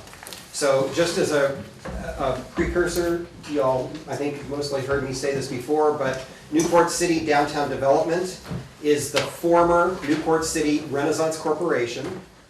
We still are Newport City Renaissance Corporation. We are doing business as NCDD, or Newport City Downtown Development. We are the nonprofit partner to the city that is required in order for the city to maintain its designation as a downtown organization, which is what places the city in a position to be able to get bumped up on state funding when grants and those kinds of things become available, and offers tax credits to businesses that locate in our designated downtown. So that's who we are and what we're doing. And there's so much new activity going on that I was anxious to just keep you up to date, because I expect you'll be getting questions about the things we're doing, and I want you to know about them. And I'll just say, we've got a couple of board members here tonight. Felicia Updike is here on our board. Dave LaForce is still here in the room, is on our board, and I'm really grateful to them for hanging in there as well. So, I just wanted to show you this fun picture. This is Heather McCowan. She's the one who showed the initiative this summer to say, if you can get me permission, I want to clean the windows on the Newberry building and put my artwork up. So if you haven't noticed, you should walk by and pause and see her artwork. But in general, I think it's her spirit and spirit like it that's really bringing the downtown alive right now. Here's the first thing you should know. In the 2018 City Waterfront and Downtown Master Plan, one of the things that was recommended was the creation of an outdoor interactive kiosk to welcome visitors to our downtown.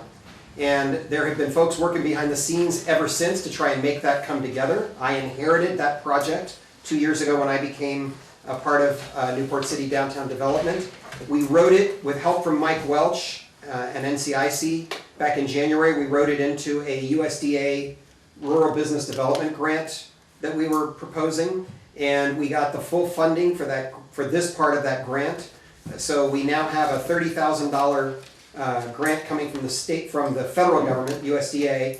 We will match it. NCDD will be matching that with $10,000, and we will be ready, I hope, to move ahead with that project. I intend to sign a contract this week, unless y'all tell me you don't want it. We're going to sign a contract and hopefully install sometime in the spring before next season. And the 2 pictures there, I should clarify, the one under the purple canopy is basically the unit that we will be ordering after having researched and done bids with several companies. The other one is just to show you, yes, this company does make units that get put outside in our kind of weather, because that's the question I often get. And I couldn't find an outdoor monolith like the one we're buying, so that's... Where would this be located? We're not quite there yet. There's talk about where we might do it. Maybe the municipal parklet if we can all agree on it, maybe somewhere else if we can't. We'll figure it out this winter. And we'll come back to have that conversation with y'all. I think you probably have read about this or heard about it by now. This is by far and away the most exciting thing we're about right now. We've entered into a partnership with North Country Career Center to access a $500,000 zero-interest loan through the state, actually through the Vermont Community Loan Fund and the Vermont Housing and Conservation Board. And the governor was here on Friday. Our mayor welcomed the governor, and he made some remarks. And then this is a picture of the governor with the students in the second year of the program in the building trades. And they will be fixing up that house on the corner of East Main and Union. And our hope is to, once that building is remodeled, to actually repeat the process by building some new buildings on the same property. So creating a little residential corner there that hopefully will keep the students busy for the next 3 to 5 years. So I just wanted you to know about that. If anybody has questions, send them to Gwen Bailey Rowe or to me, and we'll answer all their questions. This is brand new information. Most folks don't know this yet, but NCDD was just granted a $363,000 grant through the U.S. Forest Service in their urban forestry program. We have 3 to 5 years to spend that money, and the idea is to spend the first big chunk of it on hiring a design consultant to come in and to start with our master plan and then work with our city officials and city staff to design a treescape plan that makes sense for this community in the downtown designation area and in Gardner Park. And then whatever money is left can go toward actual implementation of that plan in the designated downtown. but not in Gardner Park because it's just outside the designation. So we'll have to go looking for other money if we decide that we want to try and implement that part of the plan. So I wanted you to know, I just went to my first webinar about that plan. I still don't even quite know how it's going to get administered so that we'll see the money, but it's a 3 to 5 year implementation. This is important, and it's a piece of your action tonight. One of the things we're asking you for. We just finished a couple of months ago a 9-month-long project getting community involved in helping us to design a wayfinding strategy to cover the downtown waterfront recreation path, the Newport waterfront recreation path, from here all the way through the BB Spur Rail Trail and down the mile or two to where it would cross over so that it can match up with what they call the route verte, right, the green route on the Canadian side. And the recommendations that came back after a very involved community process was a dual signage so that the entire project would be signed as a Memphremagog Greenway from here all the way to the border. And the downtown waterfront section would maintain its own identity, basically from here to Bluffside Farm, using the left-hand insignia there, the left-hand signage, which is supposed to be, and I think it's pretty cool, reminiscent of Prouty Beach and the birch trees. That's where that came from. So I wanted you to know about that because tonight, if you all are basically saying, sounds great, we have access if we can move quickly. Northern Forest Center is prepared to offer us the last of a grant that they're administering for about $17,000 that will pay for the manufacturing, the fabrication of all the signs we'll need on the city section of this. And then we'll come back and figure out over the winter how we actually want to take advantage, kind of how we'll get that stuff placed. But the big chunk of it will be done if we can move on it before the end of October. That's why there's a time pressure. We have to spend that money before the end of October. And really, that's it. I just want to say that the NCDD is really coming back to life. I know there was a period of time where it was kind of dormant and held together just by a few very dedicated people, a couple of whom are in this room tonight, actually. And there's a crew of probably more than 30 volunteers now who are active in some way in the life of the organization, doing mural designs, sculpture projects, trying to bring the Memphremagog Historical Society back to life, doing economic development thinking for the town long-term and short-term both, and then the destination kind of work that we're doing for things like the downtown winter Saturday nights that we did last year will be coming back again this year, getting the community out, dancing together and eating local food and having a great time. So I can't say enough about the volunteers, again, some of whom are here tonight with us. And also the lead sponsors. We have 6 businesses that stepped forward. This organization had not taken a gift from a business in more than a decade. And this year we've raised almost $40,000 from local businesses who care about what we're doing and have stepped up. Those are our lead sponsors listed there. And then we have some event sponsors as well. And that's it. That's the end of my presentation, and I'm happy to answer questions as we move on. Thank you. Any questions? Attestation of vibrancy grant. Yes, I was going to wait until it comes up as a motion, but I'm happy to speak to it. Good? Thank you. Okay, now we're actually going to move to that. So the next item on the agenda is number 12. NCDD's request request number 1, attestation for vibrancy funding is an anticipated vote. Would you like to be recognized and give some information to the council? If you would, thank you, Mayor Sullivan. Definitely recognize you. So the quick version of this is that there are 24 organizations like Newport City Downtown Development across the state, 24 designated communities. Those groups collectively were given recognition in this year's state budget to the tune of $800,000. This is a new line item where the state, for the first time, is putting real money into the organizations that are trying to drive this renewed growth. And of that $800,000, $200,000 will stay with the state itself to staff the program and support all of our organizations. $600,000 is being divided into basically 24 pots of money, roughly $25,000 each. And they're called vibrancy grants. And with a relatively minimal amount of effort, we can each put in a proposal for how we're going to build capacity in our organizations to receive one of those vibrancy grants. And our hope is that because this is now written into the state budget, it will actually be repeated in the future, though there are no guarantees. So we've kind of built our budget this year around the hope that that money will be coming.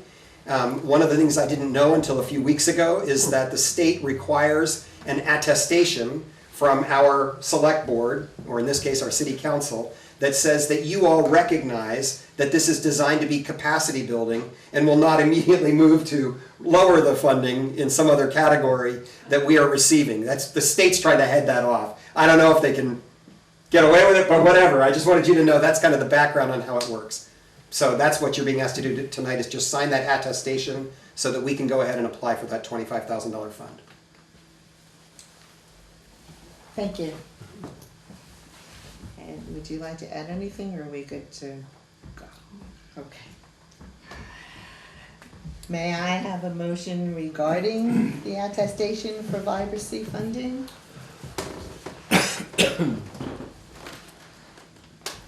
I'll make that motion. I have a motion. Do I have a second? Second. I have a motion and a second. Any comments? Any further discussion? All those in favor, please say aye. Aye. All those opposed, say nay. The ayes have it, and the motion is carried. Just, yeah, signatures all.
Madam Mayor, can I make a comment? Of course. I just wanted to say, just in recognition of Rick Ufford Chase and then the board members who are here, that it's really been a joy to watch this organization just flourish under Rick's leadership. It's been a struggle in funding the organization from years back. Having the state now recognize to put funds into these programs is necessary for communities like ours. And most of communities like ours are communities around the state that need these programs. So, but it's to the great work of Rick and his board members to have the vision for really growing out the capacity of the organization to do these amazing projects in the downtown. And it benefits our community tremendously. So Rick and board members, thank you. This has been many years in the building of this organization. So Thank you. Congratulations. Congratulations, and thank you for that. I think that was very important to get that out, and you know more about this, so congratulations. It's true. Okay, shared congratulations. I can just take that in my grubby little hands. I'm so excited. Yes. Madam Mayor, is that document on the website so I can see the verbiage? Do we want to make a I copy can- of I that? can make Yeah, a why don't quick we make scan. a quick I'll scan Great. of that for you? Yeah, easy come, easy go. Yeah. Sorry, Rick. Yeah, that's not city work. Karen, I gave him one. Oh, you did? Yeah, thank you. Oh, great. Okay, thank you. I should probably copy that for you. Yeah. Do you want to make a copy of it, Jim? Do you all need it for the record, or does it matter? Okay. I'll come get it tomorrow. Okay. Are you gonna copy? I don't need it tonight, I'll grab it. Okay, I'll get it tomorrow. I'll take it, yeah. Ready? Yes. Okay, it's still yours. Yes. The next item on the agenda is item number 13, which is NCDD's request number 2. Approval for wayfinding signage on city-owned bike paths with an anticipated vote. Who would like to address this first? So I mentioned it, I'll just say again, Northern Forest Center has been a remarkable partner to us over the last 2 years. You may remember the Rural Tourism Academy that they came and did here just as I was starting 2 years ago. I think the world of their staff. And they came to us, they helped to shepherd this grant. It was actually their grant of $60,000 that paid for the design consultant to develop the new wayfinding strategy, which includes how tall signs should be, what size they should be, where they should be placed, and we've got a long report that shows all of that detail. So basically what happened is about a month ago, they came to us and said, we have a grant that has to be used by the end of October. We can't spend it quite where we intended to. We'd like to dedicate it to Newport to fabricate your signs and give you the boost on the next step of implementation if your city council indicates approval of the progress we've made so far and allows us to do it. So if you were to vote in favor of this motion tonight, it means that I would call Mike Wilson from Northern Forest Center tomorrow and say, thank you, we're in.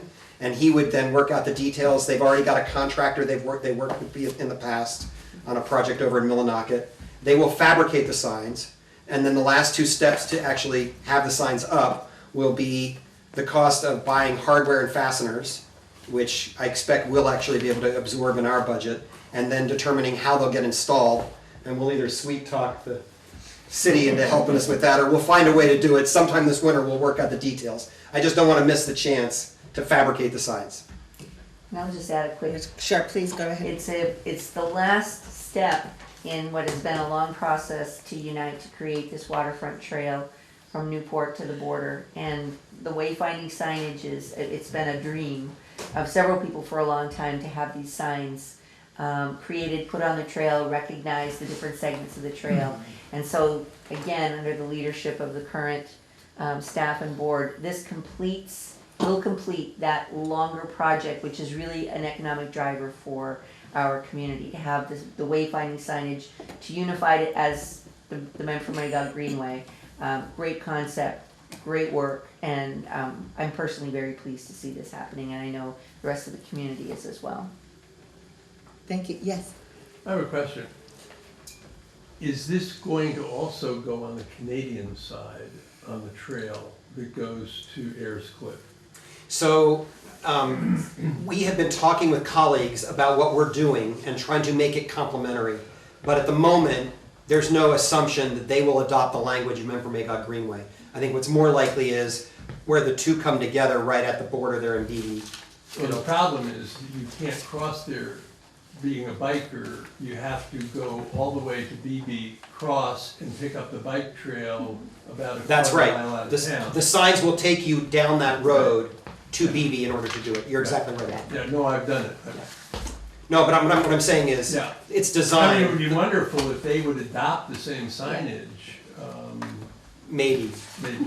Okay. We tried to make it as friendly as we could to encourage that, and we're in a lot of conversation right now with colleagues on the Canadian side. It's that partnership is growing. Good. And just to speak to that, Rick has been working on an initiative with the folks up in Magog to say, if you haven't seen both sides of the lake, you haven't seen the lake. So there is a Canadian initiative on around the lake. So it's coming. Any other comments? Okay. So, may I have a motion regarding the approval of the wayfinding signage? I make a motion to approve the wayfinding signage on the city-owned bike paths. I have a motion. Do I have a second? I'll second. A motion and a second. Any further comments? Further discussion? All those in favor say aye. Aye. All those opposed, nay. Ayes have it, and the motion is carried. You're doing pretty good. Thank you. Thank you, Council. We're thrilled with this partnership. Stay tuned. We'll be back with lots more. Yes, great. Thank you, Madam Mayor. Again, is the sample signs on the website, or can somebody send me a I'm your man. Oh, thank you, sir. We'll talk. Okay. Okay, you good? Okay. I'll wait. That's fine. That's okay. Oh, thank you. You're still here. Okay. Okay, so now the additions to the agenda that we talked about before, we're gonna go through those. The next item is the move to ratify any actions taken by Ms. Garrity during her employment as interim city manager around the USDA Community Facility Disaster grants in the amount of $119,637, as well as to make a resolution that is retroactive to August 7, 2023. Ms. Garrity, for Ms. Garrity in the role of interim city manager, and she is the authorized official of the city of Newport to sign all documents of the USDA Community Facility Disaster Grant in the amount of $119,637. David Reese is here. Counselor? I want to make sure this is the same thing as the Causeway Streetscape project grant. Yes. So is this matter moot now? Yes, but I needed to address that. My question is it mute because one was the contract agreement and one was the grant? That's the same thing. Oh, correct, I'm Yeah, sorry. okay. You're right. Good point.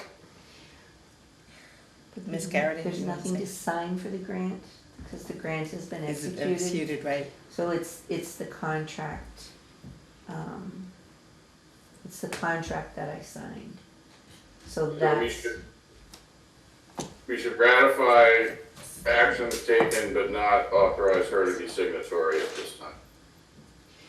but since Does we. that make sense, Karen? It does. I am just wondering, in light of the fact that that contract's going to change, whether it's a necessary step.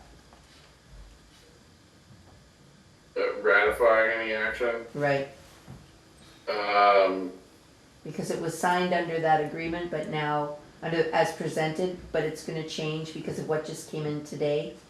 So Okay. it nullifies my signature based on what the other parties have asked for. Did you take, well, the question is, did you take any other actions with respect to that grant, not having anything to do with the construction contract that should be ratified? No. Okay, then I think this is indeed moot. I'll take that. All good? Do we have It's a to motion. withdraw the motion or just Nothing. make? No, there was no motion, it was just an agenda, it was to add the item to the agenda. Okay. And that got added to the agenda and it has now been rendered moot in the course of the meeting and no action is being taken. Okay. Next. I have to get you some handwriting. I'm a science teacher, that's what you get. The next item on the agenda is to entertain a discussion of 9/11/2023 meeting minutes and to have them reflect what was stated as recorded on Mr. Johnson's records and/or NEK-TV recording. So this item, I believe, is also rendered moot by the council's action tonight. It is going to stick with the motion it approved to amend an action previously taken on the 18th and with the minutes as they are currently posted. Everybody good? I'd be down, yes. Okay. Next item on the agenda is now item number 16, new business. President John Wilson, any new None. business? Councilman Charbonneau? None. Councilman Vachon? No, thank you. Councilman Curtis? No. Any members at the table? City Clerk No, Treasurer? none. Karen Garrity? Okay. And Rebecca's not at the table, so okay. Madam Mayor. Yes, I David has apologize. that. Oh, yes. Who? Only new business is the city is conducting a tax sale on Thursday at 1 p.m. Right there in council chambers for everyone's knowledge. And on that note, if my city attorneys would like to go home, they can, or they can stay for the. Thank you, Madam Mayor, assuming that's at the pleasure of the council. We hope everyone has a good night. Thank you very much Night, for your David. time. Greatly appreciated. Okay. The mayor has some new business to say that I was proud to say that I went and had a preview tour of track on Wagner Drive, and there should be more formal announcement coming by those involved at track over the next couple of months. Of course, as you heard, I was honored to introduce the governor for this wonderful project that we just heard about from NCDD. The governor had also set a separate meeting with the mayor and was very grateful with the opportunity to refresh the relationships with the new leadership of Newport, and wanted to be clear that he is available to help Newport. And I will keep you updated as more meetings occur. I also attended the hiring fair and was pleased to hear from the employers that they were actually getting applications with, at the time of the fair for very many needed positions, and that was encouraging. The mayor and the president of the council attended a meeting at the airport with Representative Marcotte and other interested parties, and we will be continuing to look into those opportunities to enhance Newport and Coventry's surrounding airport. I also, at the mayor's meeting, which we have on Mondays and Wednesdays from 9 to 11 in the morning, Diane LaPlante of the Welcome Center met with the mayor and the president of the council, expressing the desire to collaborate on more events and opportunities with Newport. But in particular, Ms. LaPlante explained that there will actually be an exhibition of renovated passenger rail cars that are now doing trips with owners who rent them out for vacation trips. And Ms. LaPlante said that they will be sending out invitations to council members because parking is limited. And it is anticipated that it will be on Tuesday, but it hasn't been defined. I also attended the Chili Fest, and that was just wonderful. And thank you to Diane LaPlante as well for her participation in that event. I am pleased to announce that former Senator Corey Parent, who's now in charge of the University of Vermont's Grassroots Governing Internship, has requested that the city of Newport be assigned an intern. So the mayor has accepted Kendall Turney, who will be eager to work with the mayor and the council in doing any research or anything that they would like. And once again, I'm pleased to announce the addition of my mayor hours, emails, etc. And I want you to please continue to come and meet with us on Mondays and Wednesdays. It has been extremely enlightening and wonderful to hear from the people. So the next item on the agenda is old business. President Wilson? None. Councilman Charbonneau? None. Councilman Michon? No, thank you. Councilman Curtis? No thanks. Mr. I'm Johnson? trying to get tax bills out this week. Okay. It'll be a big surprise for everybody. Ms. Garrity? We just Go have a for it. couple of signatures, Mr. Vachon and Mr. Charbonneau. It's just for the, you voted unanimously, it's just signatures for the fire chief, so those two weren't caught up, so. That's all that's needed.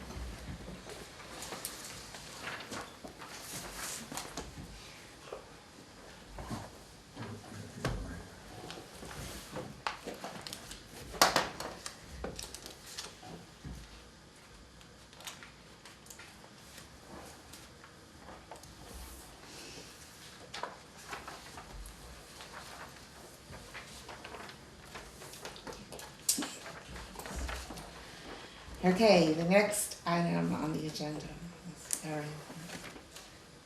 the adjournment.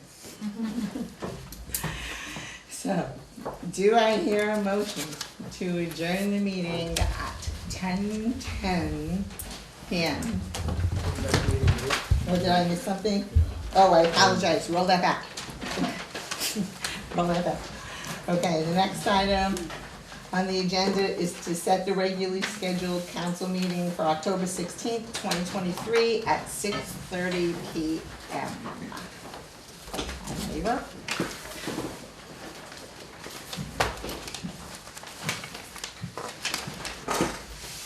Off to the, right? I just did a motion for that. I'll make the motion to adjourn. Do I have a second? Second. Anybody not want to leave? Any comments? Further discussion?